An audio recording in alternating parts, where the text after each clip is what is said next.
Pa, may kikwento ko sa'yo. Ano yun?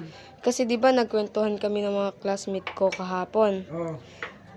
Nagkwentuhan kami about sa mga papa. Tapos ang sabi ng isa kong classmate, yung papa niya daw masipag. Oo. Tapos yung isa ko pang classmate, ang sabi niya, yung papa niya naman daw malaki katawan. Tapos? Syempre hindi ako nagpatalo. Sinabi mo? Ang sinabi ko, yung papa ko masipag na malaki na katawan ay higit sa lahat. Pogi.